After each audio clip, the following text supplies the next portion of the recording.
بسم اللہ الرحمن الرحیم اللہم صلی اللہ محمد و آل محمد۔ ملون وسیم رضوی کے بارے میں پوری اس کی جو باتیں ہیں وہ تو پوری ہم کور نہیں کر سکے، مگر جو کچھ بھی اس نے قرآن شریف کے بارے میں بدتمیزیاں کیا اور اس کو جو ہے تو نامکمل کتاب یا اس میں کچھ بڑھانے اور گھٹانے کی بات کیا ہے، اس کا میں نے ایک جواب تیار کیا ہے اور اس جواب کو میں نے اس ویڈیو کے ذریعے اپلوڈ کیا ہوں۔ اور آپ لوگوں سے سب سے گزارش ہے کہ ویڈیو کو پورا دیکھیں، اور بھی مزید ویڈیو اس کے بارے میں بنائے جائیں گے انشاءاللہ۔ اعوذ باللہ من الشیطان الرجیم، بسم اللہ الرحمن الرحیم، الحمدللہ رب العالمین، الصلاۃ والسلام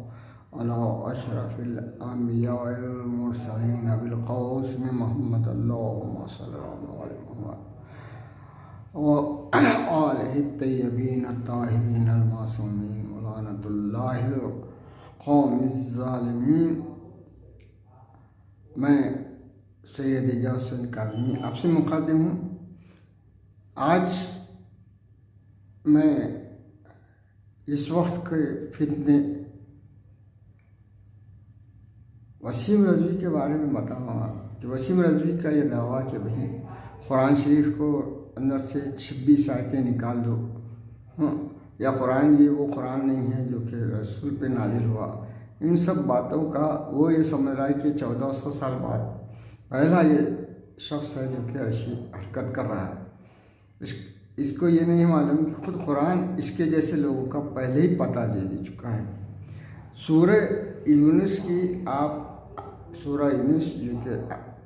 10ویں نمبر کا سورہ ہے، اس کی آیت نمبر 15 کا آپ تلاوت کریں گے اور اس کا ترجمہ سنیں گے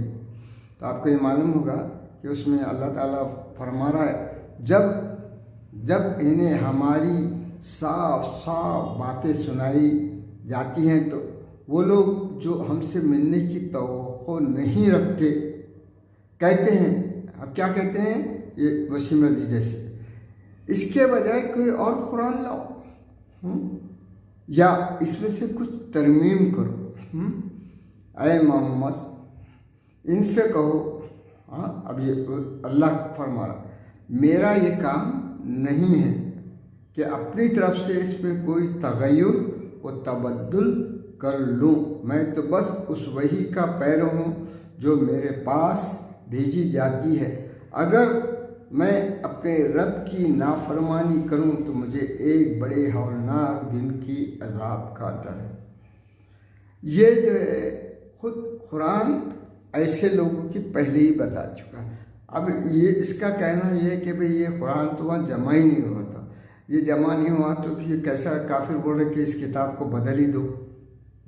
اس کے اندر سے کچھ ترمیم کرو۔ وہاں تھا، موجود تھا،